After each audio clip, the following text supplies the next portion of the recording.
అతనెవరు రెండవ భాగం. ఒకటవ భాగంలో 2 హత్యలు చేసిన ఆగంతకుడు శవాలు ఆ ఇంటిలో పూడ్చి సింగపూర్‌కి వెళ్ళిపోతాడు. ఇక మూగ అబ్బాయి కోసం వెతకడం మొదలు పెడతారందరూ. రంగారావు ఇంటికి ఒక మూగ అబ్బాయి చేరుకుంటాడు. అతడి ఇంటిలో ఆశ్రయం పొందుతాడు. పేపరు ప్రకటన గురించి రంగారావు తమ్ముడు అవినాష్ వివరాలు సేకరించడం మొదలు పెడతాడు. అవినాష్ లాయరు. కథ కొనసాగుతుంది. భూపతి వాలు కుర్చీలో కూర్చుని కళ్ళు మూసుకుని ఉన్నాడు.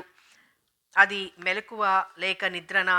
గంటసేపటి నుంచి చేతులు కట్టుకుని తలంచుకొని నిల్చున్నారు. యాదయ్య దొరా అన్నాడు వినయంగా, కళ్ళు తెరిచి వారి వంక కోపంగా చూస్తూ. నోరెత్తావంటే చెప్పు తీసుకుని కొడతాను. పని చెప్పి ఇన్నాళ్ళయింది, ఇవాళ్టికి 10 రోజులైంది. అదిగో ఇదిగో అతడిని అక్కడ చూశాం, ఇక్కడ చూశాం, వెళ్తే కనబడలేదు అని కళ్ళబొల్లి మాటలు చెప్పారు. 3 లక్షల రూపాయలు మీ ముఖాన కొట్టాను, చెప్పిన పని కాలేదు. మీ వలన పని కాదు, ఆ 3 లక్షలు తెచ్చివ్వండి. వాళ్ల ముఖాలు పాలిపోయినాయి. ఆ డబ్బులు వాళ్ల భార్యలు తీసేసుకున్నారు. దొరగారు మాకు ఒక పని అప్పజెప్పినారు. ఖర్చు ఇచ్చారు. ప్రతి బస్తీకి వెళ్ళి గాలించాలి. హైదరాబాద్లో ఎన్ని బస్తీలున్నాయో అవన్నీ తిరగాలి. డబ్బులు మీరు లాగేసుకుంటే దొరకు ఏమని సమాధానం చెప్పాలి అన్నారు భార్యలతో. దొరగారు ఆ డబ్బులు తిరిగి ఇవ్వలేం, తాగి తందనాలాడి ఖర్చు చేశారా? మా జేబులోంచి మా భార్యలు కొట్టేశారు. ఎంత బతిమాలినా ఇవ్వలేదు. ఈ కథలు వినడానికి ఉన్నాననుకుంటున్నారా? నాకు డబ్బు తెచ్చివ్వండి. ఇవ్వకపోయారో మీ కొంపలు నా స్వాధీనమవుతాయి. అంత పని చేయకు దొరా. మేము ముగ్గురం రాత్రనక పగలనక తిరిగి ఆ మూగబ్బాయిని వెతికి పట్టుకుని మీకు చేరుస్తాం. అబ్బే, నీ మాటల మీద బొత్తిగా నమ్మకం లేదు. ఈ 10 రోజులు ఏం వెలగబెట్టారు? వారం రోజులు వీధులన్నింటినీ గాలించాం. గోల్నాకంతా తిరిగాం. మమ్మల్ని పోలీస్ కారు ఆపింది. ఎవర్రా మీరు అని గద్దించి స్టేషన్కి తీసుకువెళ్ళి కటకటాల వెనకుంచారు. నిజం చెప్పండని లాఠీ ప్రయోగించారు. ఆ దెబ్బలకు కుయ్యో మొర్రో అని అరిచాం. మా దొర భూపతి విదేశాల నుంచి కుక్కను తెప్పించాడు. అది తప్పిపోయింది. దాన్ని వెతికి తెమ్మని మాకు చెబితే వెతుకుతున్నాం. మేము దొంగలం కాదు. మీరు మా దొరను అడగండి. మా జేబుల్లో వెతికారు. ఖాళీ జేబులు చూసి విడిచిపెట్టారు. 10 రోజుల్లో 3 రోజులు స్టేషన్లో గడిపాం. మీ తెలివి తెల్లారినట్లే ఉంది. కుక్క తప్పిపోయిందంటే నమ్ముతారా? కారణం ఏమని చెప్పి వెతకాలి దొరా? బంగారు గొలుసు అమ్మగారి మెడలోంచి జారి పడిపోయిందని అంటే అందరూ నమ్ముతారు. వాళ్ళు కూడా వెతుకుతారు. సరే దొరా, మీరు చెప్పినట్లు ఈసారి అలా వెతకడం మొదలు పెడతాం. వెళ్ళండి. మీకు ఈ రోజు మొదలు 15 రోజులు సమయం ఇస్తున్నాను. ఆ మూగబ్బాయిని తీసుకొని రావాలి. అర్థమైందా? ఊరికే తలూపడం కాదు, ఆ అబ్బాయిని తేవాలి. మంచిది దొరా, చల్లగా జారుకున్నారు. ఆగండిరా అని హుంకరించాడు. వాళ్ళక్కడే ఆగిపోయారు. మీ మీదకు విసిరిన చెప్పు తీసుకుని రారా యాదయ్య అన్నాడు. ఆ చెప్పు చేతబట్టుకొని పిల్లి నడక నడుస్తూ భూపతిని సమీపించి చెప్పు అతని ముందుంచాడు. ఆ చెప్పు తీసుకుని దానితో 4 దెబ్బలు వేసి, నీకు గుర్తుండాలని కొట్టాను. 15 రోజులు గడువు, గుర్తుంచుకోండి. అది దాటిందంటే ముగ్గురి కాలు చెయ్యి విరిచేస్తాను. బిచ్చం ఎత్తుకుని తిరగాలి. గుర్తుంచుకుని శ్రద్ధగా వెతకండి. ఆ మూగబ్బాయి తీసుకుని రావాలి. గంగిరెద్దులలాగా తలలూపి గేటు దాటి యువతలకొచ్చి కొంత దూరం నడిచారు. ఓ చోట ఆగిపోయారు. యాదయ్య, ఈ దొర సంగతి తెలిసి మమ్మల్ని చిక్కుల్లో పడేశావు. మనిషి ఫోటో లేకుండా ఎక్కడని వెతుకుతాం, ఎవరినని పట్టుకొస్తాం? ఇచ్చిన డబ్బులు అప్పజెప్పి అప్పో సప్పో చేసిస్తాం. నీ పాటలు నీవి, మా వలన కాదు. అన్యాయం రా. ఇన్నాళ్ళు కలిసి పనిచేశాం.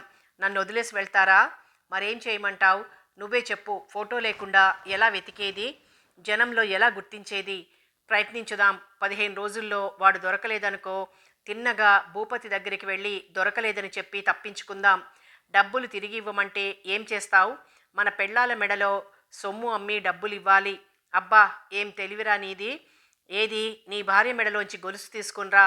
మెడపైన చేయి వేసిన క్షణం అమ్మోరులా చేతికి ఏం దొరికితే దాంతో నిన్ను చావ చితక కొడుతుంది. యాదయ్యకు తోచక మరెలారా ఈ గండం నుండి తప్పించుకోవడం? ముందే ఆలోచించి భూపతి చెప్పిన పని అవుతుందో లేదో నిశ్చయించుకుని చెప్పాల్సింది. పోయి ఆ పనేదో చాలా తేలికైనట్లు డబ్బులకు ఆశపడి ఈ ఊబిలోకి లాగావు. చింతించి లాభం లేదు అన్నాడు. ఆ ఇద్దరిలో ఒకడు నాకు ఒక ఆలోచన వచ్చింది, చెప్పమంటావా అని అడిగాడు. 23 ఏళ్ల ఓ కుర్రాడికి డబ్బులిచ్చి మూగవాడిగా నటించమందాం. అతడిని తీసుకెళ్ళి భూపతి ముందు నిల్చోబెడితే ఎలా ఉంటుంది? ఎలా ఉంటుందా? ఆ భూపతి సంగతి నువ్వెరగవు. గోడకున్న తుపాకీ తీసి నలుగురిని కాల్చి పారేస్తాడు. మన భార్యలు విధవులవుతారు. అనవసరమైన ఆలోచనలతో సమయం వృధా చేయకుండా, మన శక్తివంచన లేకుండా ఆ మూగ అబ్బాయి కొరకు వెతుకుదాం. గడువు పూర్తయ్యాక ఆ కుర్రాడు ఎక్కడా కనిపించలేదని చెప్పి ఆయన వేసే శిక్షకు తలొంచుదాం. సరే, అలాగే కానీ మన ప్రయత్నం మనం చేశాక చివరికి ఏం చెయ్యాలో ఆలోచించుదాం అని వెతకడానికి బయలుదేరారు. అర్ధరాత్రి సమయం. గాఢ నిద్రలో ఉంది. కాలి మీద ఉన్న చీర పైకి జరిగినట్లుగా తోచింది. పాకినట్లు అనిపించి ఉలిక్కిపడి కళ్ళు తెరిచింది. గుండె జల్లుమంది. గుడ్డిగా వెలుగుతోంది మనిషి నీడ. కాళ్ళ దగ్గర నిల్చున్నది ఎవరో అర్థం కాక లేచి కూర్చున్నది. లైట్ వెలిగించింది. ఎదురుగా మూగబ్బాయి నిల్చునున్నాడు. అతని వంక కోపంగా చూసి ఏం కావాలి అని అడిగింది. ఎడమ చేతిలో ఉన్న ఖాళీ చెంబును చూపించాడు. రాధ నాలుక ఖర్చుకున్నది. టీపాయ్ పైన చెంబుతో మంచినీళ్లు ఉంచడం మర్చిపోయినట్లుంది. చెంబు తీసుకుని వంట ఇంట్లోకి వెళ్ళి ఆక్వాగార్డ్లోంచి నీళ్లు పట్టే టీపాయ్ పైనుంచింది. అతను గబగబా సగం చెంబు నీళ్లు తాగి మంచం పైన వాలాడు. నిద్రలోకి జారుకున్నాడు. రాధ నిద్రపోవడానికి ప్రయత్నించింది. కళ్ళు మూసుకున్నది. కానీ ఏవో ఆలోచనలు. నిద్ర రాక అటు ఇటు మెసిలింది. మూగబ్బాయి గురించిన ఆలోచనలు వెంటాడసాగాయి. నిజంగా అతను మూగవాడేనా, లేక నటిస్తున్నాడా? ఏది ఏమైనా తన గదిలో అతను ఉండటం అంత క్షేమం కాదు. బాబాయ్తో మాట్లాడి అతని పడక బాబాయ్ గదిలోకి మార్చాలి. అంతరాంతరాలలో అతను ఇంటిలో ఉండటం వలన ప్రమాదం సంభవించగలదని ఆందోళన వెంటాడసాగింది. మూగబ్బాయి ముఖాన్ని పరిశీలిస్తే అమాయకుడిలా కనిపిస్తాడు. కానీ తన మనసులో అతను ప్రమాదకారి అని తోస్తోంది. రకరకాలుగా ఆలోచిస్తూనే క్రమంగా నిద్రలోకి జారుకుంది. ఉదయం అరగంట ఆలస్యంగా లేచింది. ఎదురుగా బాసింపట్టు వేసుకునే మంచం మధ్యలో కూర్చున్న మూగబ్బాయి వంక చూసి ముఖం చిట్లించింది. వీడి దుంపతెగ ఉలుకు పలుకు లేకుండా అలా కూర్చున్నాడేమిటి? చింటూను నిద్రలేపి స్కూల్కి వెళ్లేది లేదా అంది. వెళ్ళు, నీతో పాటు అతడిని తీసుకుని వెళ్ళు. కాలకృత్యాలు తీర్చుకొని రండి. ఈలోగా కాఫీ తయారు చేస్తాను అని గది విడిచి వెళ్ళిపోయింది. రాత్రి జరిగిన సంఘటన అవినాష్తో అంది. ఎందుకు అతన్ని చూస్తే భయమేస్తోంది. నీ గదిలోకి పడక మారిస్తే బాగుంటుంది. అలాగే రాదా అని కైలాసాన్ని పిలిచి మంచం తన గదిలోకి మార్పించాడు. ఈ రోజు నుండి అతని పడక నా గదిలో అని సైగ చేసి చెప్పు. రెండవ రోజు చందు తండ్రి శేషాద్రి మెటీరియల్తో ఇంటికొచ్చాడు. కైలాసం సహాయంతో ఇంటి చుట్టూ సన్నని తీగ ఏర్పాటైంది. గేటుకు చిన్న బటన్ బిగించబడింది. గేటును తాకితే కుక్క అరుపులు, కాసేపు దొంగ దొంగ అరుపులు వినిపించసాగాయి. సీసీటీవీ ఏర్పాటైంది. రాధ గదిలో టీవీకి కనెక్షన్ ఇవ్వబడింది. గేటు ముందు గాని ఇంటి చుట్టూ గాని వ్యక్తులు ఎవరైనా తచ్చాడితే టీవీలో వారి ఆకారం ప్రత్యక్షమవుతుంది. ఇంటి చుట్టూ ఉన్న సన్నని తీగలో విద్యుత్ ప్రవహిస్తూ ఉంటుంది. గోడ ఎక్కడానికి ప్రయత్నిస్తే తీగలోని విద్యుత్తు తగిలి విసురుకొని కింద పడిపోతాడు. ఏర్పాట్లు చేశాక ఎలా పనిచేస్తాయో వారికి తెలియజేశారు. మీరు నిశ్చింతగా నిద్రపోవచ్చును. సెలవు తీసుకొని నిష్క్రమించాడు. వారం రోజులు గడిచాయి. మూగబ్బాయి అవినాష్ గదిలో వేసిన మంచం పైన నిద్రపోతున్నాడు. అవినాష్ రాత్రి 11 గంటల వరకు చదువుతుంటాడు. ఓ రాత్రి నిద్రలో ఉండగా దడాలున టీపాయ్ మీద నుంచి మంచినీళ్లతో ఉన్న చెంబు కింద పడి చప్పుడైంది. అవినాష్ లేచి కూర్చున్నాడు. ఆ మూగబ్బాయి కాలు టీపాయ్ పైనుంది. రోజూ టీపాయ్ వైపు తలపెట్టి నిద్రించేవాడు. ఈరోజు తల దిక్కు మారింది. అవినాష్ కోపం పట్టలేక చెంప పైన చెరిచాడు. అమాంతంగా లేచి బిక్కమొహం వేసుకుని అయోమయంగా చూశాడు. నీ దిండు ఎటువైపు ఉందో చూశావా? ఈ టీపాయ్ వైపు కాలెందుకుంది? మూగబ్బాయి ఓసారి తన పడుకుని తీరు చూసి లేచి దిశ మార్చి పడుకున్నాడు. చెంబుతో మంచినీళ్లు తెచ్చి టీపాయ్ పైన పెట్టి అవినాష్ మంచంపై ఒరిగాడు. మూగబ్బాయి గురించి ఆలోచించసాగాడు. అతను వచ్చి దాదాపు నెల అవుతోంది. 2 సార్లు ప్రకటన ప్రచురించబడింది. ఇతని గురించి అడిగిన వారు లేరు. ఆ ఇంటి ఎదురుగా ఉన్న అతన్ని మరొకసారి కలిసి ఆ సుచరిత అడ్రస్ తెలిసేమో అడగాలి. తన అనుమానం అతని పైనుంది. ఏదో దాస్తున్నాడనిపిస్తోంది. ఆళ్లగడ్డకు వెళ్ళి ఆరా తీస్తే తెలుసుకోగలనా? ఓసారి పేపర్ ఆఫీస్కి వెళ్ళి విచారించడం మంచిది. ఆ శుభలేఖ అతను చెప్పిన షాప్లో లేకపోవడం అతని ఫ్రెండు అబద్ధం చెప్పాడనిపిస్తుంది. ఆ విషయం కూడా అడగాలి. ఆలోచిస్తూనే నిద్రలోకి జారుకున్నాడు. చింటూ వచ్చి బాబాయ్ అని తట్టి లేపాడు. నాన్న మిమ్మల్ని రమ్మంటున్నారు. అవినాష్ లేచి ఓ 10 నిమిషాల్లో వస్తానని టాయిలెట్ రూమ్లోకి వెళ్ళి కాలకృత్యాలు తీర్చుకొని ముఖం తుడుచుకొని హాల్లోకి అడుగుపెట్టాడు. ఈరోజు పేపర్లో అదే ప్రకటన విడుదలైంది. రంగారావు పేపర్ అందిస్తూ అన్నాడు. ఆ ఇంటి పేరుతో ప్రకటన రావడంలో అంతరార్థం ఏమిటో బోధపట్టం లేదు. అవినాష్కు చెప్పి పేపర్ ఆఫీస్కి వచ్చాడు. వేరే సెక్షన్లోకి వెళ్ళి శుభలేఖను ఫ్రెండ్కి ఇచ్చానని చెప్పిన వ్యక్తి టేబుల్ దగ్గరికి సమీపించాడు. అతను తలెత్తి ఏం కావాలని అడిగాడు. మీరు శుభలేఖ కుందన్లాల్ షాప్లో ఉందని చెప్పారు. ఆ షాప్కు వెళ్ళి సుచరిత పెళ్లి కార్డు అడిగితే రికార్డులు తిరగేసి అలాంటి కార్డు ఇవ్వడం జరగలేదని చెప్పాడు. మీ ఫ్రెండు ఇంటి అడ్రస్ చెప్పండి, నేను వెళ్ళి తెలుసుకుంటాను. అడ్రస్ తెలీదు సరే, ఫోన్ నెంబర్ ఉండాలి. టేబుల్ సొరుగులాగి నోట్బుక్ తీసి వెతికినట్లు చేసి రాయడం మర్చిపోయాను. ఆ రోజు అడగగానే ఫోన్ చేశారు, ఇప్పుడు లేదంటున్నారు. తమాషాగా ఉందా? మీరు దాస్తున్నారనిపిస్తోంది. నేను లాయర్ని. ఈ సెక్షన్లో ఉన్న వారందరూ అబద్ధాలు చెప్పడం అలవాటనుకుంటాను. తరచి అడిగితే ఏవో కథలు వల్లిస్తున్నారు. 3 సార్లు పేపర్ ప్రకటన ఇచ్చిన సంగతి అడిగితే స్క్రిప్ట్ లేదంటారు. మీ పైన సీరియస్ యాక్షన్ తీసుకోక మునుపే ఆ ఫ్రెండ్ అడ్రస్సు ఫోన్ నంబరు వెంటనే ఇవ్వాలి. సెక్షన్లో ఉన్న వారి ముఖ కవళికలు మారిపోయాయి. మీ ఫ్రెండ్ అడ్రస్సు ఫోన్ నంబర్ ఇవ్వు అన్నారు. అతను కాసేపు వెతికినట్లు చేసి ఇదిగో అడ్రస్, ఫోన్ నంబర్ దొరికిందని ఓ పేపర్ పైన రాసిచ్చాడు. ఇది కరెక్ట్ సమాచారమేనా? లేకపోతే ఈసారి నేను పోలీస్ ఇన్స్పెక్టర్తో వస్తాను. సారీ సార్, నా ఫ్రెండ్ అడ్రస్ కరెక్టే. అడ్రస్ ప్రకారం ఆ ఫ్రెండ్ ఇల్లు గాంధీనగర్లో ఉంది. ఇంటి ముందు స్కూటర్ ఆపి కాలింగ్ బెల్ మోగించాడు. లోపల రణగుణ ధ్వనులు, కేకలు వినబడుతున్నాయి. 2 నిమిషాల తర్వాత ఓ యువకుడు గుమ్మంలోకి వచ్చి ఎవరు కావాలండి అని అడిగాడు. మీ పేరు మహేష్ అవునా? అతను తలాడించాడు. మీరు సుచరిత అనే అమ్మాయి వివాహ పత్రిక తీసుకుని వచ్చి కుందన్లాల్ షాప్లో ఇచ్చారని మీ ఫ్రెండ్తో అన్నారు. నేను షాప్కి వెళ్ళి అడిగితే అలాంటి కార్డు లేదని అన్నారు. ఆ శుభలేఖలో అడ్రస్ కావాలి. ఓసారి ఆ కార్డు ఇస్తే చూసివ్వగలను. నేను చెన్నై వెళ్తూ మా తమ్ముడికి ఆ కార్డు ఇచ్చి అలాంటి మోడల్లో మా చెల్లెలు పెళ్లి కార్డు ప్రింట్ చేయించమని చెప్పాను. మా తమ్ముడు ఆటో కొరకు ఎదురు చూస్తూ ఉండగా వేగంగా కారు వచ్చి ఢీకొట్టి వేగంగా వెళ్ళిపోయింది. కుడికాలు ఫ్రాక్చర్ అయింది. చేతిలోని శుభలేఖ జారిపోయింది. హాస్పిటల్లో అడ్మిట్ అయి ఇవాళే డిశ్చార్జ్ అయ్యి వచ్చాడు. శుభలేఖ చదివి ఉంటారు కదా, అందులోని మ్యాటర్ కాస్త చెప్తారా? మా ఇంట్లో గొడవ జరుగుతోంది. పెళ్లి తేదీ సమయం గుర్తులేదు. వివాహం ఆళ్లగడ్డలో జరుగుతుంది. గొడవ అంటున్నారు. ఏదైనా సమస్య? ఏమని చెప్పమంటారు? మా చెల్లెలు ఇంటి పరువు బజారు పాలు చేసింది. పెళ్లి వారం రోజులు ఉందనంగా నిన్న రాత్రి ఎవరికీ తెలియకుండా ఉత్తరం రాసిపెట్టి ప్రేమించిన వాడితో లేచిపోయింది. ఈ వార్త తెలిసిన మగపెళ్లివారు తగువ పెట్టుకోవడానికి వచ్చారు. పరువు నష్టం దావా వేస్తామని బెదిరిస్తున్నారు. పెళ్లి కుమారుడు ఇష్టమేనని మా చెల్లెలంటేనే వివాహం నిశ్చయించాం. మోసం చేస్తుందని మేము ఊహించలేదు. మా బాబాయ్ తరపున సంబంధం వచ్చింది. ఆయన ఎంతగా సముదాయించినా పెళ్లి కుమారుడు తండ్రి ముందుగా యాగి చేస్తున్నాడు. ఇంతలో బాబాయ్ అనే అతను యువతలకొచ్చి అవినాష్ను చూసి దూకుడుగా ముందుకొచ్చి వీడేనా అమ్మాయిని తీసుకుని పోయింది?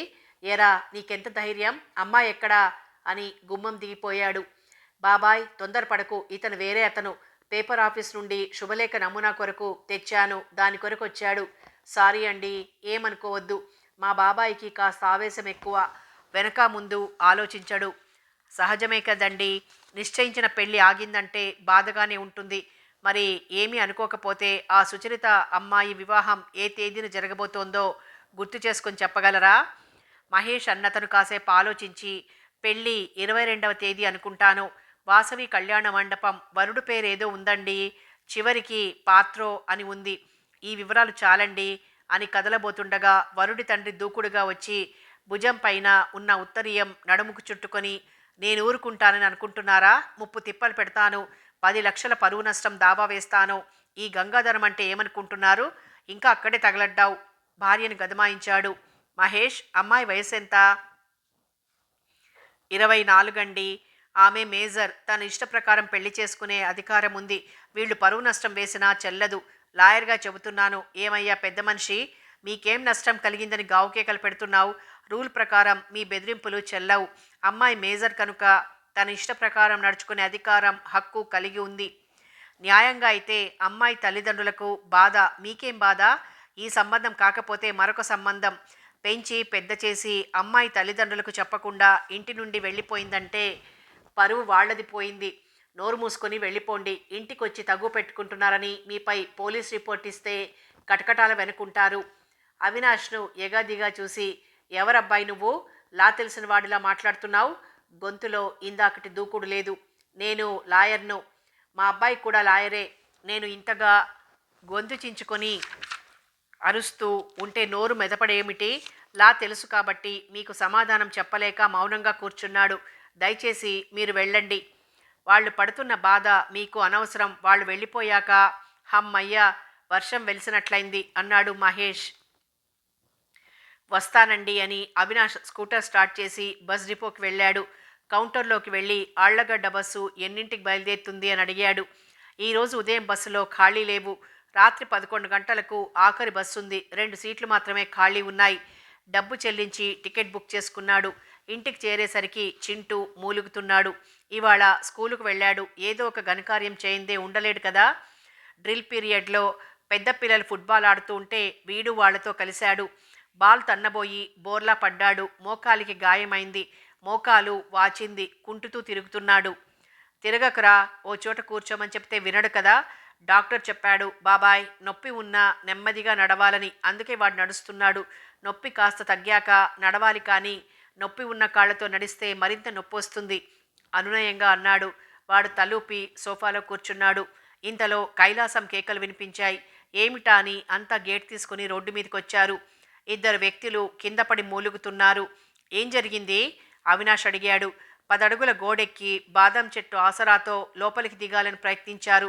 ఆ పొడుగువాడి చేతుల్లో కాలు పెట్టి నిల్చుంటే ఆ పొట్టివాడి చేతులపైన ఒక కాలు, మరొక కాలు భుజం మీద కాలు పెట్టి గోడంచు పట్టుకున్నాడు. ఆ సన్నని వైరు తాకడం, కరెంట్ షాక్ తగిలి ఇద్దరు వెల్లకిలా పడ్డారు. కైలాసం వివరంగా చెప్పడంతో అవినాష్ వాళ్ళని సమీపించి, ఏరా దొంగ వెదవల్లారా, గోడెందుకెక్కారు? మీ ఇంటిలో కుక్క మురిగే ధ్వని వినిపించింది. గేటుకు తాళం వేసుంది. మా దొరగారి కుక్కపిల్ల తప్పిపోయింది. దాని కొరకు వెతుకుతున్నాం. ఆ దారిన వస్తున్న పోలీస్ కారు ఆగింది. ఆ ముగ్గురిని కారులో ఎక్కమన్నారు. మీ దొర ఎవర్రా అడిగారు. భూపతి దొర బిఎన్ రెడ్డి నగర్లో ఉంటారు. వాళ్ళ జేబులో వెతికితే ఒకటి దగ్గర సెల్ ఫోన్ దొరికింది. మీ దొర ఫోన్ నంబర్ ఎంతరా అని పోలీస్ అడిగితే వాడు చెప్పాడు. లైన్లోకి వచ్చాడు భూపతి. మీ పేరు చెప్పి మీ మనుషులు ఇంటి గోడెక్కినారు. అడిగితే దొరకుక్క తప్పిపోయిందని చెబుతున్నారు. వీళ్ళు చెప్పింది నిజమేనా? అవునండి, 15 రోజుల క్రితం తప్పిపోయింది. అమెరికా నుండి మా ఫ్రెండ్ వస్తూ ప్రత్యేక అనుమతి తీసుకుని తెచ్చాడు. తెల్ల రంగు చిన్న కుక్క పిల్ల. ఇంటివారిని అడగకుండా గోడెక్కినందుకు 3 రోజులు కటకటాల వెనకుంటారు. ఇంటి యజమాని అనుమతి లేకుండా గోడెక్కడం తప్పు కదా. తెలియక చేశారండి. నేను కోప్పడతాను, వదిలిపెట్టండి. అలా కుదరదు. 1000 రూపాయలు ఫైన్ కట్టి మీ వాళ్ళని తీసుకుని వెళ్ళండి. సరేలే, ఓ గంటలో వస్తాను. పోలీస్ కారు వెళ్ళిపోయింది. వీళ్ళు లోపలికొచ్చారు. కైలాసం గేటు తాళం వేయడం మర్చిపోకని హెచ్చరించాడు రంగారావు. తను వెళ్ళి తెలుసుకున్న విషయాలు వివరించాడు. వరుసగా ప్రకటనలు వివరిస్తున్నారు. ఆ సంగతి సుచరిత అమ్మాయి ద్వారా తెలుస్తుంది. ఆ అమ్మాయి కుటుంబంతో సహా ఆళ్లగడ్డ వెళ్లారు. ఆమె వివాహం వాసవి ఫంక్షన్ హాల్లో ఎల్లుండి జరుగుతుంది. ఆ ప్రకటన ఎవరిచ్చింది? సుచరితకు తెలుసుండాలి. ఆ అమ్మాయిని కలిసి అడిగితే తెలుస్తుందనే ఆశ. ఈ రాత్రి చివరి బస్సుకు ఆళ్లగడ్డ ప్రయాణం టికెట్ తీసుకున్నాను. అర్ధరాత్రి ప్రయాణం పెట్టుకున్నావు. ఎందుకని? పగటిపూట ప్రయాణం అని బస్ టికెట్ తీసుకోకపోయావా? వరుడు తరపు వాళ్ళు, కలిగిన వాళ్ళు. పగలు ఏ బస్సు ఖాళీ లేదు. రాత్రి బస్సు కూడా దంపతులు ఎవరో బుక్ చేసుకొని ఏదో కారణం వలన ప్రయాణం మానుకున్నారు. 2 టికెట్లు క్యాన్సిల్ అయినాయి. నాకు ఆ టికెట్ దొరికింది. సుచరిత వివరాలు చెబితే ఆ మూగబ్బాయి ఎవరనేది తెలుస్తుంది. ఏమోరా, జరుగుతున్న సంఘటనలను బట్టి చూస్తే సాలెగూడులా తోస్తోంది. ఈ మూగబ్బాయి ప్రాణభయంతో పారిపోయాడులా అనిపిస్తోంది. హఠాత్తుగా మూగబ్బాయి హాల్లోకొచ్చి చప్పట్లు చెర్చి కళ్ళు తాటించాడు. అతని వంక చూశారే తప్ప అతని సైగా బోధపడలేదు. రెండోసారి కూడా అదేవిధంగా ప్రవర్తించేసరికి అతను ఏం చెప్పాలనుకున్నది అర్థం కాక అతని వంక పరీక్షగా చూశారు. అతను బాబాయిని ప్రయాణం మానుకోమని చెబుతున్నాడు, చింటూ అన్నాడు. మూగబ్బాయి తలూపి చప్పట్లు కొట్టి చింటూ వంక సాభిప్రాయంగా చూశాడు. రాధ ఆశ్చర్యంగా, అతని మూగ సైగ నీకెలా అర్థమైందిరా? చింటూ మీ మాటలు అర్థం చేసుకొని సైగ చేశాడని తోచింది. ఆళ్లగడ్డ వద్దని ఆ అబ్బాయి ఏదో ఉద్దేశంతో చెబుతున్నాడు. ప్రయాణం మానేరా, లేదన్నయ్యా, వెళ్ళాలి. ప్రతిసారి ప్రకటన చూసి మనం ఆలోచనలో పడటం వలన లాభం లేదు. సుచరిత వలన విషయాలు తెలుస్తాయని నా నమ్మకం. ప్రయాణం ఎందుకు మానుకోమని అంటున్నాడు? ఏదైనా ప్రమాదం ఎదురవుతుందని అనుకుంటున్నాడా? ఎన్నాళ్ళు ఈ అబ్బాయి మన ఇంట్లో ఉంటాడు? ఇతని చరిత్ర తెలుసుకొని సంబంధించిన వాళ్ళకి అబ్బాయిని అప్పగించడం మంచిదని నా అభిప్రాయం. నేను వెళ్ళి విచారిస్తాను. చిన్న ఆధారం దొరికినా దాంతో మనం ముందుకు వెళ్ళడానికి అవకాశం ఉంటుంది. సరే వెళ్ళిరా, కానీ జాగ్రత్త. కొత్త ప్రదేశం, బాగా యోచించి అడుగులు వేయి. వెళ్ళగానే ఫోన్ చేస్తూ ఉండు. భోంచేసి రెస్ట్ తీసుకుంటాను. రాత్రి ప్రయాణం కాబట్టి ఆళ్లగడ్డ చేరేసరికి ఉదయం 5 గంటలవుతుంది. నా జాగ్రత్తలో నేనుంటాను. నా గురించి బెంగ అనవసరం. ముఖ్యంగా ఈ మూగబ్బాయి విషయంలో జాగ్రత్త వహించండి. రాత్రి 10 గంటలకి క్యాబ్ బుక్ చేసుకుని బస్ డిపో చేరుకున్నాడు అవినాష్.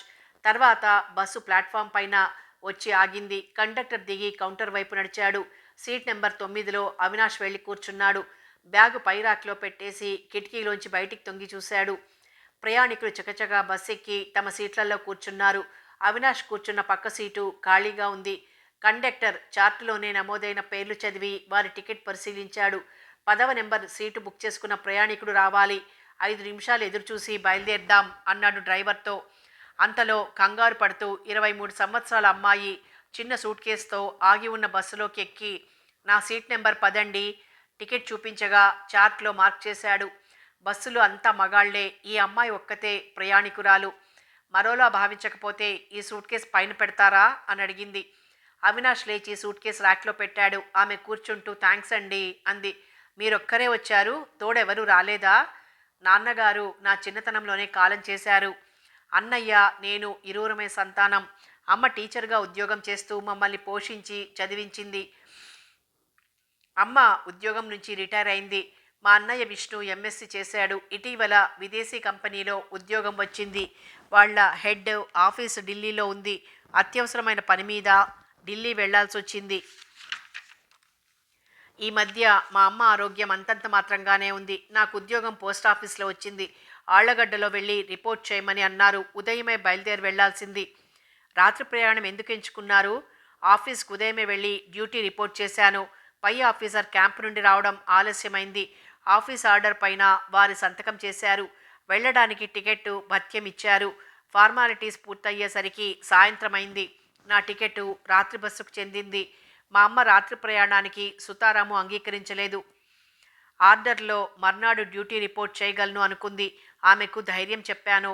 పై అధికారులతో నా సమస్య విన్నవించుకున్నాను. ఆయన జాలిపడ్డారు. తప్పదమ్మా, అక్కడ సీటు ఖాళీ ఉంది, పని పెండింగ్ ఉంటుంది. కొన్నాళ్ళు మీరు అక్కడ ఉద్యోగం చేయండి, హైదరాబాద్కు ట్రాన్స్ఫర్ చేస్తాను అన్నారు. మీరు ఆళ్లగడ్డకు వెళ్తున్నారా? అవునండి, అక్కడ ఓ పెళ్ళికి హాజరు కావాల్సింది. మీ పేరేమిటి?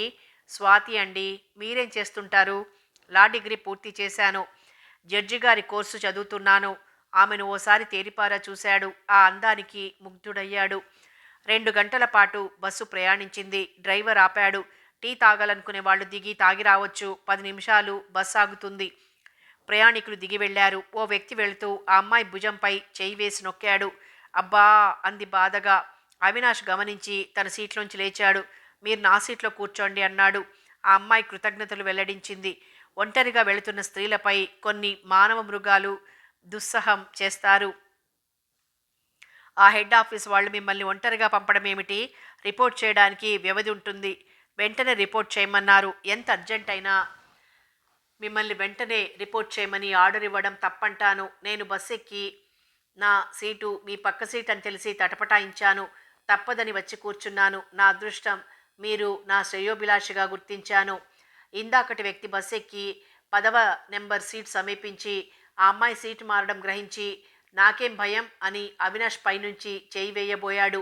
ఆ చెయ్యి ఆమె వైపు పోకుండా అవినాష్ ఆ చేతిని గట్టిగా పట్టుకొని లేచి తన కుడి చేతిని కత్తిలా చేసి అతడి మెడపైన బలంగా కొట్టాడు. మెడ విరిగినంత పనైంది. అబ్బా అని మెడ పట్టుకున్నాడు. ఇది శాంపిల్ దెబ్బ. పిచ్చి వేషాలు వేసావనుకో బస్సులోంచి బయటకు విసిరేస్తాను, జాగ్రత్త. రాబోయే స్టేజ్లో దిగాలి. నా గ్యాంగ్ ఎదురు చూస్తూ ఉంటుంది. నీ పని పడతాను. అమ్మా అని మెడ పట్టుకున్నాడు. రమ్మను, నీ వాళ్లను కాళ్ళు చేతులు విరిచేస్తాను. కండక్టర్ వచ్చి ఏంటండి గొడవ అన్నాడు. అవినాష్ జరిగింది చెప్పాడు. వీడా రోజు ఈ బస్సులో ప్రయాణం చేస్తాడు. ఎవరో ఒకరితో తగువ పెట్టుకోకుండా మానడు. ఎన్నిసార్లు చెప్పినా వినడు. వీడి గ్యాంగు బస్సు పైన దాడి చేశారు. రిపోర్ట్ కూడా ఇచ్చాం. ఆ విషయం ముందే చెప్పుంటే 2-3 కోటింగ్లు అదనంగా పడేవి. వదిలేయండి. రైట్ రైట్ అన్నాడు కండక్టర్. బస్సు కదిలింది. ఆ అమ్మాయి అవినాష్ కేసి మెచ్చుకోలుగా చూసి, మీరు చాలా ధైర్యవంతులండి అంది. మెతక స్వభావం చూస్తే లోకువ కింద జమ కడతారు. మనకెందుకని మెదలకుండా ఊరుకున్నామనుకోండి, పిరికివాడిగా భావించి ఆట ఆడుకుంటారు. ఈ రోజుల్లో తెగింపు ప్రదర్శించక తప్పదు. కాలమహిమండి. మనుషులలో రాను రాను మానవత్వం అడుగంటిపోతోంది. రాజకీయాలు సినిమాలు చూసి వీరోచితంగా భావించి చెలరేగిపోతున్నారు. మన కళ్ళ ముందే ఘోరాలు ఎన్నో జరిగిపోతున్నాయి. అడ్డు అదుపు లేకుండా పోతోంది. మీకు పెళ్ళయిందా అని స్వాతి అడిగింది. నా చదువు పూర్తవలేదు. అప్పుడే పెళ్ళా? సమయం రావాలి. నెక్స్ట్ స్టేజ్లో మెడ పట్టుకొని మౌనంగా దిగిపోయాడతడు. కండక్టర్ అతను వెళ్తున్నప్పుడు ఆశ్చర్యంగా చూశాడు. వెధవకు రోగం బాగా కుదిరిందనుకున్నాడు. ఉదయం 4:30కు బస్సు ఆళ్లగడ్డకు చేరుకుంది. చిమ్మ చీకటి. మంచు తెర కప్పుకొని వీధి స్తంభాలకున్న లైట్లు గుడ్డిగా వెలుగుతున్నాయి. ఇరువురూ దిగి ఆవరణ దాటారు. ఆ బ్యాగ్ తీసుకుని ఆ పెట్టె ఇలా ఇవ్వండి. అయ్యో పర్వాలేదండి. పెట్టెలో 4 జతల దుస్తులు, దువ్వెన, టూత్ బ్రష్, పేస్టు ఉన్నాయి. ఒకే ఒక ఆటో మాత్రమే ఉంది. నిద్రపోతున్నాడు డ్రైవర్. అతన్ని తట్టి లేపాడు. ఇక్కడికి దగ్గరలో మంచి హోటల్ ఉందా అని ప్రశ్నించాడు. ఇక్కడ ఉన్న అన్ని హోటల్లో వారం ముందే బుక్ అయిపోయినాయి. ఖాళీలు ఉండవని అనుకుంటాను. కిలోమీటర్ దూరంలో వెల్కమ్ హోటల్ ఉంది. ప్రయత్నిస్తే అక్కడ దొరకొచ్చును. అక్కడికే తీసుకుని వెళ్ళు. డబుల్ రేట్ ఇవ్వాలి. అలాగే. స్వాతి గారు ఆటో ఎక్కండి. సూట్ కేస్ వెనక పెట్టి కూర్చుంది. అవినాష్ బ్యాగు ఇరువురి మధ్య పెట్టి కూర్చున్నాడు. స్వాతి తనలో తాను నవ్వుకుంది. బస్సులో నిద్రొచ్చి అతని భుజంపై తలవాల్చి నిద్రపోయింది. అతను అభ్యంతరం చెప్పలేదు. వెల్కమ్ హోటల్కు చేరుకుంది ఆటో. అతనికి 100 రూపాయలు చెల్లించాడు. రిసెప్షన్ సమీపించాడు. అక్కడ కూర్చున్న వ్యక్తి కునికిపాట్లు పడుతున్నాడు. హలో అన్నాడు అవినాష్. 2 సింగిల్ రూములు కావాలి. ఆ వ్యక్తి వీరిని తేరిపారా చూశాడు. ఎక్కడి నుంచి వస్తున్నారు? హైదరాబాద్ నుండి వస్తున్నాం. మీరిరువురికి 2 సింగిల్ రూములు ఎందుకు? ఉన్నాయా లేవా చెప్పండి. ఒకే డబుల్ రూమ్ బెడ్రూమ్స్ ఉంది. సింగిల్ రూములు ఖాళీగా లేవు. మీరు భార్యాభర్తలు కాదా? కాదండి. వాసవిలో కళ్యాణానికి వచ్చాం. ఈ అమ్మాయిని ఎరుగుదును. రేపు పోస్టాఫీస్లో ఉద్యోగంలో చేరాలి. ఈ చీకట్లో ఒంటరిగా ఎక్కడికి వెళ్తుంది? అలాగా, చెప్పాను కదా. డబుల్ బెడ్స్ గదుంది. మీకు అభ్యంతరం లేకపోతే ఇరువురు ఉండొచ్చును. ఏమంటారు స్వాతి గారు? మీరు ఈ గదిలో ఉండండి. డ్యూటీ జాయిన్ అయ్యి రూమ్ దొరికే వరకు ఈ హోటల్లో ఉండండి. నేను బస్టాండ్కి వెళ్ళి బెంచ్ మీద కూర్చుంటాను. 2 గంటలైతే తెల్లవారుతుంది. భలే వారండి. ఇందాక మీరు చెప్పిన మాటలు మర్చిపోయారా? నిరభ్యంతరంగా నాతో పాటు రూమ్లో ఉండండి. పెళ్లికి వచ్చిన వారు ప్రయాణం చేసిన దుస్తులతో ఎలా వెళ్తారు?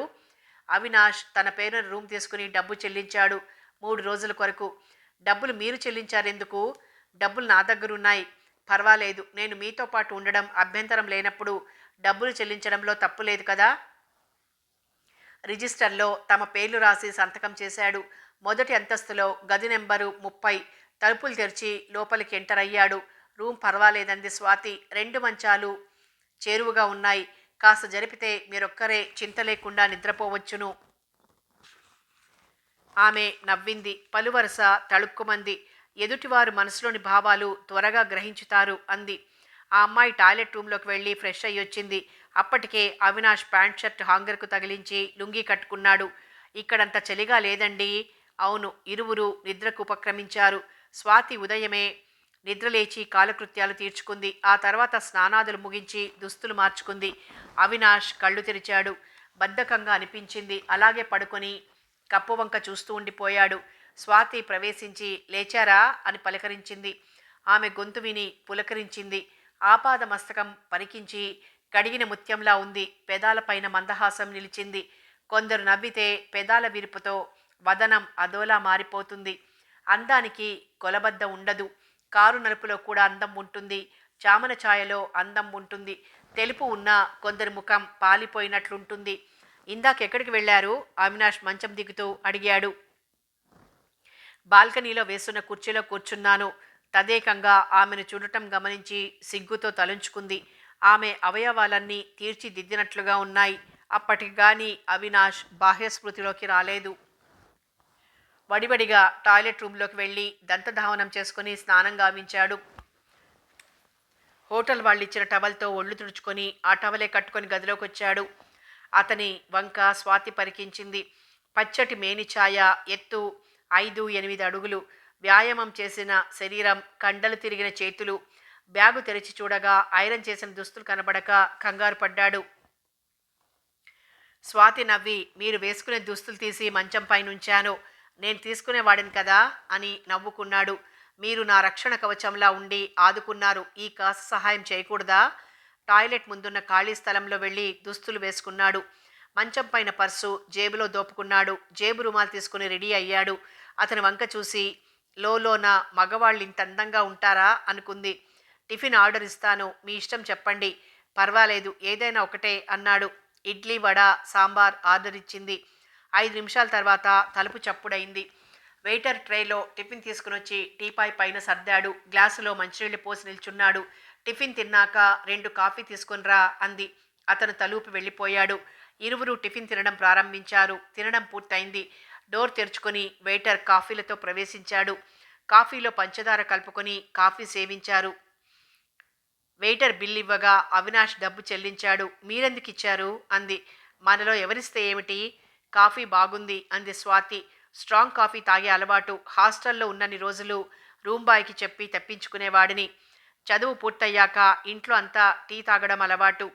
నేను కాఫీ మానేసి టీకి అలవాటు పడ్డాను. మా రాధ నా కొరకు చక్కని టీ తయారు చేసి మీగడ వేసిచ్చేది. చాలా బాగుండేది.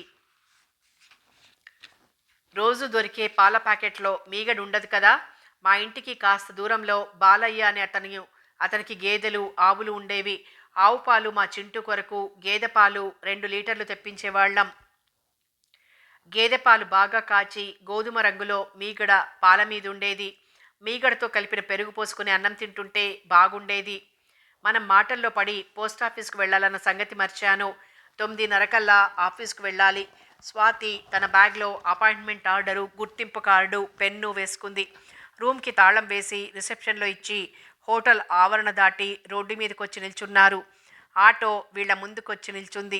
పోస్టాఫీస్కి వెళ్ళాలి. ఇక్కడికి ఎంత దూరం? స్వాతి అడిగింది. 4 కిలోమీటర్లు ఉంటుందమ్మా అన్నాడు. ఇరువురు ఆటోలో కూర్చున్నారు. మీ ఆటోకు మీటర్ ఉండదా? స్వాతి అడగ్గా, లేదమ్మా, బేరమాడి చెల్లించడమే అన్నాడు.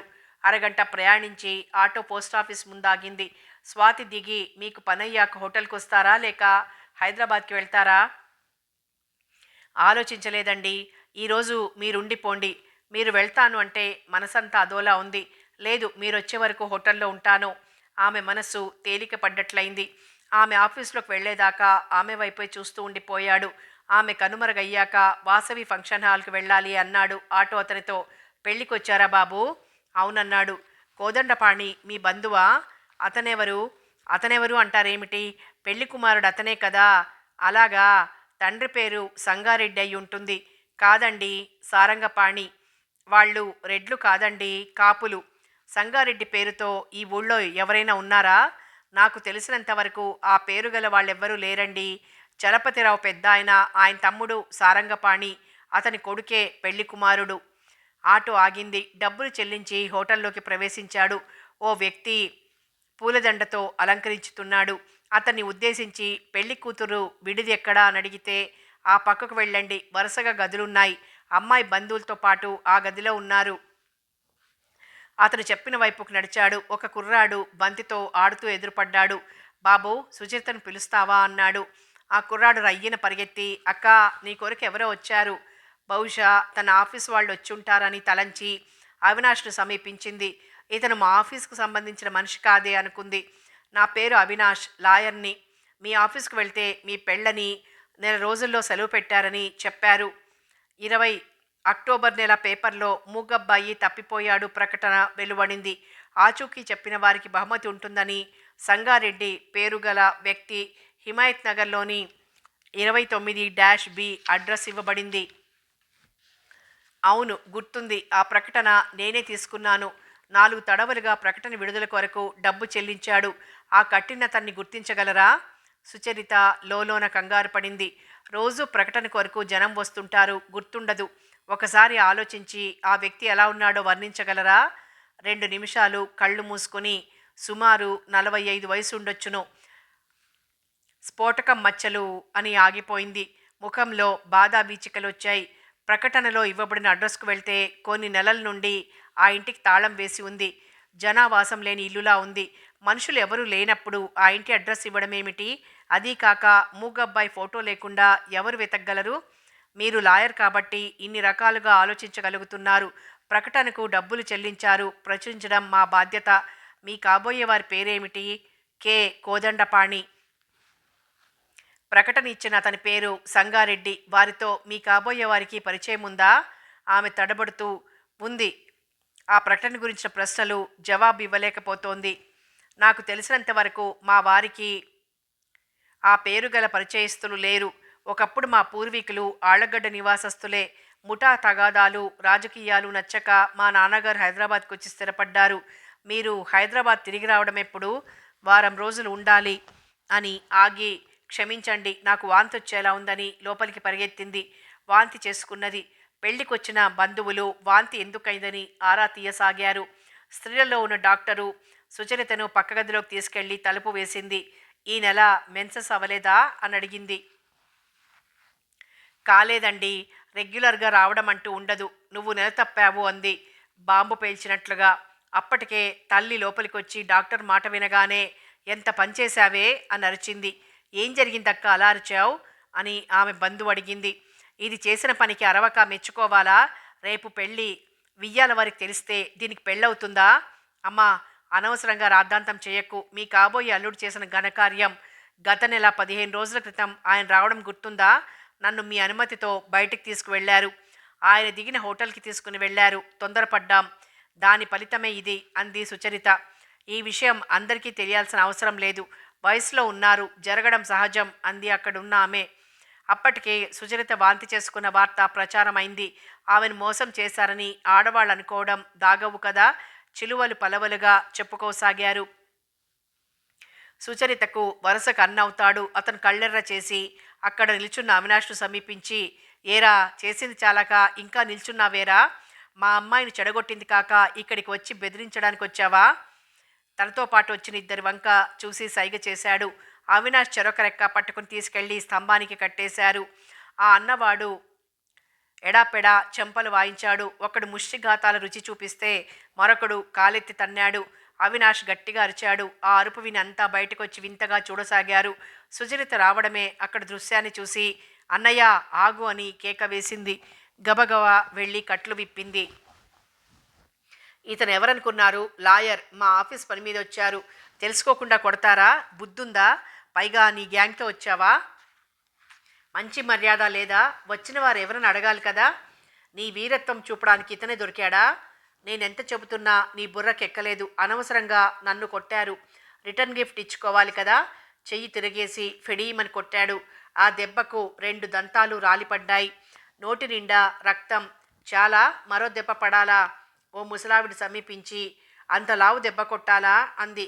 వీళ్ళు నన్ను కొడుతున్నప్పుడు మీరంతా వినోదంగా చూస్తూ నిల్చున్నారే గాని నోరెత్తారా? కాస్త ఎడంగా నిల్చున్న ఆ ఇద్దరిని సమీపించి ఇద్దరి మెడల మీద చేయి వేసి ఇద్దరి తలలు గట్టిగా తగిలేలా ఢీకొట్టాడు. కళ్ళు గిర్రును తిరిగి పడిపోయారు. సరదాగా చూస్తున్న వారికి కోటా ఇవ్వమంటారా? 1 రోజులు మంచం మించి లేవరు. ఆ మాట వినగానే ఎక్కడివారక్కడికి మాయమైనారు. సుచరిత చేతులు జోడించి వాళ్ల తరపున క్షమాపణ కోరుతున్నాను. తొందరపడ్డారు. తక్కువ అంచనా వేశారు. ఫలితం అనుభవించారు. ముగ్గురు కలిసి వాయించారు. వాళ్ళ దెబ్బకు నేను తట్టుకున్నాను గాని మరొకరైతే హాస్పిటల్కి వెళ్లాల్సి వచ్చేది. రివెంజ్ తీసుకోవాలి కదా. మీ ముఖం చూసి వదిలేశాను. వీళ్ళెప్పుడైనా హైదరాబాద్కి వచ్చి నా కళ్ళబడితే కాలు చెయ్యి తీసేయడం ఖాయమని చెప్పండి వాళ్లకు. వస్తాను. ఫంక్షన్ హాల్ దాటి యువతలకొచ్చాడు. ఇందాకొచ్చిన ఆటో అతను నిద్రపోతున్నాడు. డ్రైవర్ లేచి ఎక్కడ వెళ్ళాలి సార్ అన్నాడు. హోటల్కి తీసుకుని వెళ్ళు అని ఆటోలోకి వెళ్ళి కూర్చున్నాడు. ఆటో దిగి హోటల్లోని రిసెప్షన్ దగ్గరికి వచ్చి రూమ్ తాళం చెవి అడిగాడు. మేడం గారు రూమ్లోనే ఉన్నారండి. తలుపు పైన చప్పుడు చేశాడు. తలుపు తెరిచింది. వెళ్ళిన పని అయిపోయిందా? ఆహా, మీరేమిటి వచ్చేశారు? జాయినింగ్ రిపోర్ట్ ఇవ్వలేదా? ఇచ్చాను. రిపోర్ట్ తీసుకున్నారు. రాత్రి ప్రయాణం చేసొచ్చారు. ఈ పూటకు రెస్ట్ తీసుకోండి. రేపు 9:30 కల్లా వచ్చేయండి అన్నారు. నా వివరాలు తెలుసుకుని జాలిపడ్డారు. హోటల్కి వచ్చి ఓ గంట పాటు నిద్రించాను. ఆమె హఠాత్తుగా అతని చెంపల వంక ముఖం వంక చూసి తలకు బొప్పి కట్టింది. పైన వేళ్ల గుర్తులున్నాయి. ఏం జరిగింది? అవినాష్ అదోలా నవ్వి చిన్న ఫైటింగ్ జరిగింది. మూగబ్బాయి విషయం తప్ప జరిగిందంతా విపులీకరించాడు. వాళ్ళకదేం మాయరోగం? కొట్టేయడమేనా అంటూ తన బ్యాగ్లోంచి ఆయింట్మెంట్ తీసి ఇలా కూర్చోండి అంది. అక్కర్లేదండి, అదే తగ్గిపోతుంది. ప్లీజ్ కూర్చోండి. ఆమె మాట కాదనలేక కూర్చున్నాడు. తల భాగం పైన బొప్పి ఉన్న చోట ఆయింట్మెంట్ లాగా రాసింది. ఆమె లేత వేళ్ల కదలికలు హాయిగా తోచాయి. ఆమె వేళ్లతో రాస్తూ, మీ పెదాలు పలుచనవి, ఆడవాళ్లకుంటాయలా? కొంపదీసి నన్ను స్త్రీతో పోల్చారా ఏమిటి? అబ్బే, అలా అనిపించింది. అర్థమైంది మీరెందుకన్నారో. ఆమె పక్కున నవ్వింది. అవినాష్ దోసిలి పట్టాడు. మళ్ళీ నవ్వండి, ముత్యాలు రాల్తాయి. దోసిట్లో పడితే దాచుకుంటాను. అతని వంక రెప్పవేయకుండా చూసింది. అతని మెచ్చుకోలు పరవశింపచేసింది. ఆమె అతనికి చేరువుగా నిల్చొని ఆయింట్మెంట్ రాస్తుంటే ఆమె శరీరం నుండి సుగంధ పరిమళం ఆస్వాదించాడు. ఆమె నేల మీద కూర్చుని ఓ కాలు పైన చేయి వేసింది. ఏం చేస్తున్నారు? కంగారుగా కాలు వెనక్కి తీసుకున్నాడు. పసిపిల్లాడిలా ప్రవర్తించకండి. ప్యాంటు పైకి జరిపి పిక్క పైన కర్ర దెబ్బల అచ్చులు ఎరుపు రంగులో ఉన్నాయి. ఆయింట్మెంట్ ఎరుపున్న చోటల్లా రాసింది. ఇప్పుడు నొప్పెలా ఉంది? కాస్త పర్వాలేదు. ఆయింట్మెంట్ ప్రభావం అనుకుంటాను. చిమిచిమలాడటం తగ్గింది. తలంతా చెదిరి ఉంది. ఎందుకని అడిగింది. గొడవలో తల చెదిరి ఉంటుంది.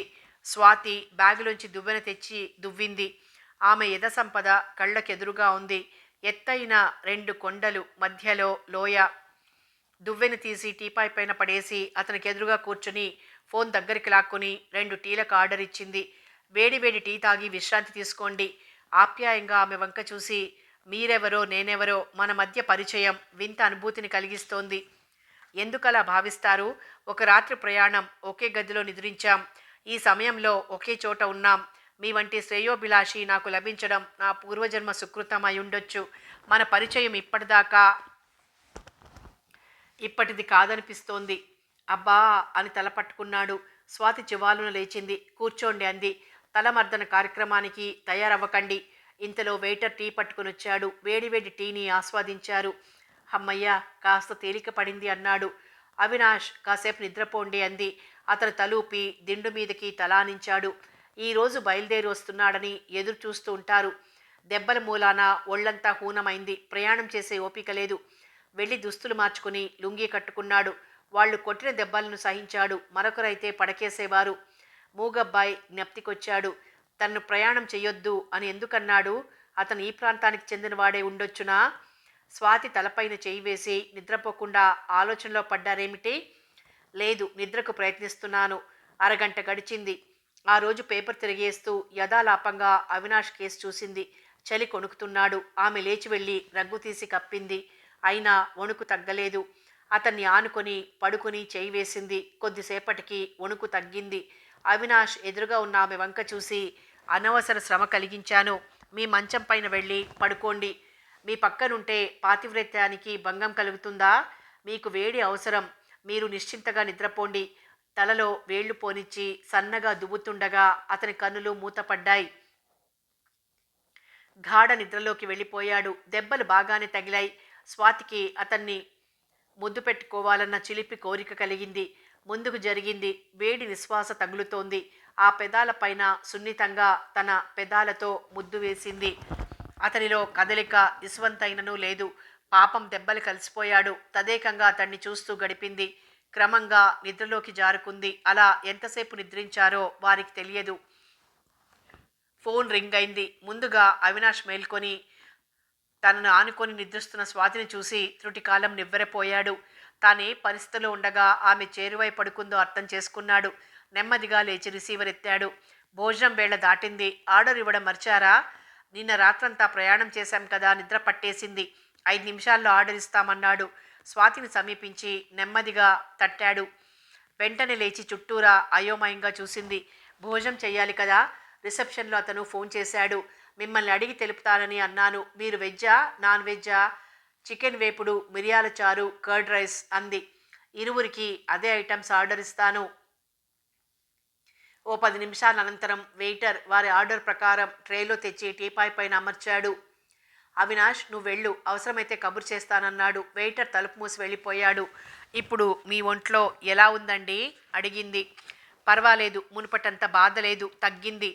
మీరు చలికి గజగజ వణుకుతుంటే కంగారు పడ్డాను. సారీ, మిమ్మల్ని కష్టపెట్టాను. అలా ఎందుకు అనుకుంటారు? నా ధర్మంగా భావించాను. మీది చాలా సున్నితమైన మనస్తత్వం. కాబోయే భర్త అదృష్టవంతుడు. మీరే ఎందుకు కాకూడదు మహాశయ? లోలోన అనుకుంది. పదార్థాలు చల్లారిపోతాయి, కానివ్వండి. ఇరువురు భుజించసాగారు. గ్లాస్లో ఉన్న మిరియాల చారు కాస్త బాగుంది అన్నాడు. చాలా అన్నం తినేశాను. ఏది, ఆ గ్లాస్ ఇవ్వండి. గ్లాస్ తీసుకుంది. అయ్యో, ఎంగిల్ చేశాను. పోనీ ఫోన్ చేసి మరో గ్లాస్ తెప్పిస్తాను. పర్వాలేదు. నిద్రపోతున్నప్పుడు ముద్దుతో ఎంగిల్ ఎగిరిపోయింది అని చారు కాస్త తాగి, నిజమే, చారు ఇలా తాగితే బాగుంది. ఆమె అన్నమాట విని బిత్తరపోయాడు. ముద్దు పెట్టుకుందా? తనకి తెలియనే తెలియలేదు. భోజనాలు పూర్తి చేశారు. అవినాష్ చేతి వంక చూసి, 3 అవుతోంది. 4 కల్లా పెళ్లి కుమారుడు ఉన్న విడిదికి వెళ్ళి అతన్నోసారి చూడాలనిపించింది. అదే మాట స్వాతితో అన్నాడు. వద్దండి, ఉదయం జరిగిన గొడవ ఈ పాటికి తెలిసిపోయి ఉంటుంది. వాళ్ళు చెప్పరు, చెబితే వాళ్ళ పరువు పోతుంది. అయితే మీరొక్కరే వెళ్ళడం ఎందుకు? మీ వంట నేను వస్తాను. మీరా సాహసం చేసి పులిబోన్లోకి అడుగు పెడుతున్నారు. వాళ్ళు ఎలాంటి వారో తెలిసిందే. మీరు వెంట రావడం క్షేమకరం కాదు. స్వాతి పట్టు విడవలేదు. మీరొక్కరు వెళ్ళడం నాకు ఇష్టం లేదు. వెళ్తే ఇద్దరం వెళ్దాం, లేదంటే మానేద్దాం. అతను అంగీకరించక తప్పలేదు. దుస్తులు మార్చుకుని వెళ్ళడానికి సిద్ధమయ్యారు. పెళ్లి కుమారుడున్న విడిది రూముకి చేరుకున్నారు. అతను స్నేహితులతో పేకాట్లాడుతున్నాడు. కోదండపాణి గారు అన్నాడు. ఒకతను తలెత్తి చూశాడు. ఓసారి ఇలా వస్తారా? మర్యాద ఉట్టిపడగా అన్నాడు. కోదండపాణి అనే అతను లేచి వీళ్ళని సమీపించాడు. మీరు అని ప్రశ్నార్థకంగా ఆ ఇరువురు వంక చూశాడు. నేను లాయర్ని. ఆఫీస్ పని మీద సుచరితను కలుసుకోవడం జరిగింది. తిరిగి హైదరాబాద్ వెళ్తున్నాను. మిమ్మల్ని పరిచయం చేసుకోవాలని వచ్చాను. హ్యాపీ మ్యారీడ్ లైఫ్ అని షేక్ హ్యాండ్ ఇచ్చాడు. ఈ అమ్మాయి స్వాతి, నా స్నేహితురాలు. మీరు మరోలా భావించకపోతే మీతో ఫోటో దిగాలనుకుంటున్నాను. దానికేం, అలాగే అనగా, స్వాతి మా ఇద్దరు ఫోటో తీస్తానని తన సెల్ ఆమెకిచ్చాడు. ఇద్దరు కలిసి ఉండగా ఫోటో తీసింది. చాలా థ్యాంక్స్ అండి, మీకు శ్రమ ఇచ్చానన్నాడు అవినాష్. పర్వాలేదని అతను గదిలోకి వెళ్ళిపోయాడు. మనిషి మంచివాడులా అగుపించాడు అంది స్వాతి. పదండని ఫంక్షన్ హాల్ దాటి రోడ్డు మీదకొచ్చారు. హోటల్ చేరుకున్నారు. అప్పుడు సమయం 5:30. టీకి ఆర్డర్ ఇచ్చి తెప్పించుకుని తాగారు. అవినాష్ దీర్ఘాలోచనలో మునిగిపోయాడు. ఈరోజు హైదరాబాద్కు వెళ్లాల్సిన రోజు. రాత్రి బస్సుకు బయలుదేరితే ఉదయంలోపు ఇంటికి చేరుకోవచ్చు. ఫోన్ తీసి ఇంటికి ఫోన్ చేశాడు. రాధ ఫోన్లో మాట్లాడింది. ఈ రాత్రికి రావడం లేదు, రేపు ఉదయం బయలుదేరుతాను. వెళ్ళిన పని అయిందా బాబాయ్? కాలేదురా, ఆ స్క్రిప్ట్ ఫైల్లోనే ఉండాలి. బిల్లుతో పాటు ఉంచానంది. ఇంటిలో అంతా కులాసేనా? ఈ రాత్రికి తీసుకున్న టికెట్లు క్యాన్సిల్ చేశావా? మరి చేస్తాను. ఫోన్ స్విచ్ ఆఫ్ చేశాడు. స్వాతి మొహంలో కళలేదు, పాలిపోయింది. రిసెప్షన్లో ఉన్న వ్యక్తికి ఫోన్ చేసి, ఈ రాత్రి ప్రయాణం క్యాన్సిల్ అయింది, టికెట్ పంపిస్తాను, ఏర్పాటు చేయగలరా? అలాగే సార్. రేపు ఎప్పుడు వెళ్ళాలనుకుంటున్నారు? ఏ సమయంలో బస్సులు వెళ్తాయో చెప్పగలరా? 1 నిమిషం సార్ అని చార్టు వంక చూసి, ఉదయం 6 గంటలకు, 9, 12 గంటలకు, సాయంత్రం 6, రాత్రి 10:30కు. మీరెప్పుడు వెళ్ళేది తెలిపితే టికెట్ ఏర్పాటు చేస్తాను. డబ్బు, ఆధార్ కార్డు వెయిటర్కి ఇవ్వండి. నేను ఫోన్ చేసి టికెట్ రిజర్వ్ చేయిస్తాను. స్వాతి వంక చూశాడు. కంటి నిండా నీరు. ఏం జరిగింది? ఎందుకు దుఃఖిస్తున్నారు? కంగారు పడిపోయాడు. ఎందుకు? ఏమైంది? ఓదార్చసాగాడు. మీరు రేపొక్కరోజు ఉండకూడదా? మీరు వెళ్తానంటే దిగులుగా ఉంది. మా వాళ్ళు కంగారు పడతారు కదా, వెళ్ళక తప్పదు. ఈ రాత్రి ప్రయాణం క్యాన్సిల్ చేయమని చెప్పాను. రేపు ఉదయం బయలుదేరుతాను. మీరిలా దిగులు పడితే ఉద్యోగం ఎలా చేయగలరు? ఒంటరిగా ఉండాల్సిందేగా. నాకు ఈ ఉద్యోగం అక్కర్లేదండి. మీతో పాటు హైదరాబాద్ వచ్చేస్తాను. సెంట్రల్ గవర్నమెంట్ ఉద్యోగం వదులుకుంటానంటారేమిటి? మిమ్మల్ని వదిలిపెట్టి ఉండలేను. అతను నివ్వెరపోయాడు. ఈ అమ్మాయి తనపై మనసు పారేసుకుందా? ఎలా నచ్చ చెప్పాలి? వచ్చిన ఉద్యోగాన్ని ధైర్యంగా నిర్వహించుకోవాలి. ఏమోనండి, నా మనసు మీరు వెళ్తానంటే పరితపిస్తోంది. అదీగాక అమ్మ ఆరోగ్యం గురించిన చింత. మీ అమ్మగారిని నా పైన వదలండి, నేను కనిపెట్టుకునుంటాను, సరేనా? అతని ఒడిలో తలపెట్టి, మీరు ఎల్లుండి వెళ్ళకూడదా? అంతగా అడిగావు కాబట్టి రేపు రాత్రి బస్సుకు వెళ్తాను, సరేనా? ఎల్లుండి ఉదయం వెళ్ళండి. పక్కున నవ్వాడు. పిచ్చి పిల్ల, రేపు రాత్రికి ఎల్లుండి ఉదయానికి పెద్ద తేడా ఏముంది? నాకదంతా తెలియదు. ఎల్లుండి ఉదయం వెళ్ళండి. తలుపు చప్పుడైంది. వెళ్ళి తలుపు తీశాడు. వెయిటర్ డబ్బులు, ఆధార్ కార్డు ఇవ్వండి సార్ అడుగుతున్నారు. ఎల్లుండి ఉదయం బస్సుకు టికెట్ బుక్ చేయమనండి అని అతను అడిగినవి ఇచ్చి పంపించాడు. స్వాతి అతన్ని వాటేసుకుని నా బంగారు రాజు అని ముద్దులతో ముంచెత్తింది. ఆమె విచిత్ర ప్రవర్తనకు ఎలా భావించాలో తెలియలేదు. స్వాతి, ఇలా వచ్చి కూర్చో. ఆమె అతన్ని ఆనుకుని కూర్చుంది. రెండు చేతులు పట్టుకుంది. పసిపిల్లలా ప్రవర్తిస్తున్నావు స్వాతి. మన విషయం మీ అమ్మగారికి, అన్నగారికి తెలిస్తే నిన్ను దూషించకుండా మానరు. మనకు వారి అనుమతి ముఖ్యం. కానీ పెంచి పోషించిన మీ అమ్మగారు మీ పట్ల ఉన్న నమ్మకాన్ని ఒమ్ము చేసినట్లు కాదా? ప్రేమించడం నేరమంటారా? పరిచయం లేని వ్యక్తి ముందు తలవాల్చి కూర్చొని నా ప్రమేయం లేకుండా పెద్దలు నిశ్చయించిన వివాహం సరైందంటారా? మొదటి పరిచయంతో మీరంటే ప్రేమ, గౌరవం ఏర్పడ్డాయి. మీ నీడలో నేను సుఖంగా జీవించగలనని ప్రగాఢ నమ్మకం కలిగింది. నిజం చెప్పండి, మీ అంతరాలలో ఏదో బాధను దాచుకున్నారని అనిపిస్తోంది. అదేమిటో చెప్పండి. నాన్నగారు చిన్నతనంలోనే కాలం చేశారు. ఆయన ఉన్నంతకాలం అమ్మ ఎంఏ బిఈడి చేసి ఉద్యోగం చేస్తానంటే నిరాకరించారు. పిల్లలకు తల్లి ప్రేమ ముఖ్యం. నా సంపాదన సరిపోదా? వచ్చే నెలలో నాకు ప్రమోషన్ రాబోతోంది. డబ్బుకు కొరత ఉండదు. ఓ రాత్రి నాన్నకు గుండె నొప్పితో విలవిల్లాడారు.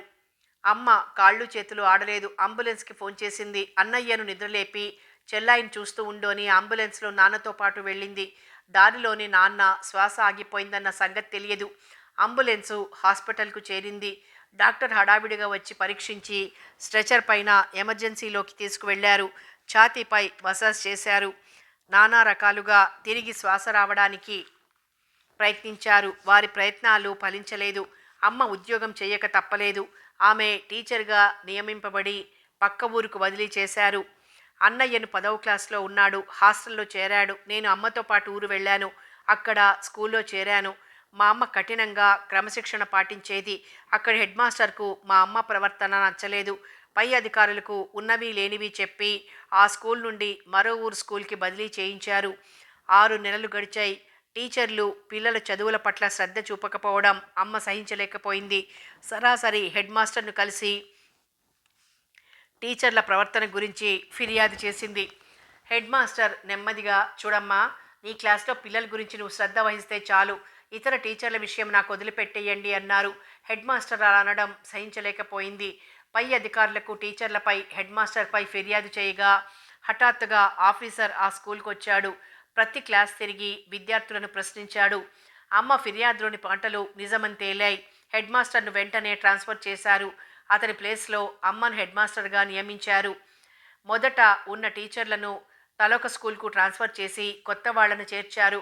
త్వరలోనే వారంతా హెడ్ మాస్టర్గా మా అమ్మ శక్తి సామర్థ్యాలు గుర్తించి సహకరించసాగారు. అతి త్వరలో ఆ స్కూల్కు మంచి పేరు ప్రఖ్యాతులు రాసాగాయి. విద్యార్థులు క్రమశిక్షణతో మెలగసాగారు. పబ్లిక్ పరీక్షల్లో ఆ స్కూలు విద్యార్థులు అధిక సంఖ్యలో ప్రథమ శ్రేణిలో పాస్ అయ్యారు. డిస్ట్రిక్ట్ కలెక్టర్ స్వయంగా స్కూల్కొచ్చి హెడ్ మాస్టర్స్ని, టీచర్లని ప్రశంసించాడు. నా 10వ క్లాస్ పూర్తయింది. ఇంటర్మీడియట్లో చేరాను. మొదటి నుంచి నాకు అకౌంట్స్ అంటే ప్రీతి. మా అమ్మ నా ఇష్టాన్ని కాదనలేదు. ఇంటర్మీడియట్ పూర్తయ్యాక బీకాంలో చేరి పాస్ అయ్యాను. సెలవుల్లో మా అమ్మను చూడటానికి వెళ్ళేదాన్ని. మిగతా కాలం అంతా హాస్టల్లోనే గడిచిపోయింది. కథ కొనసాగుతుంది.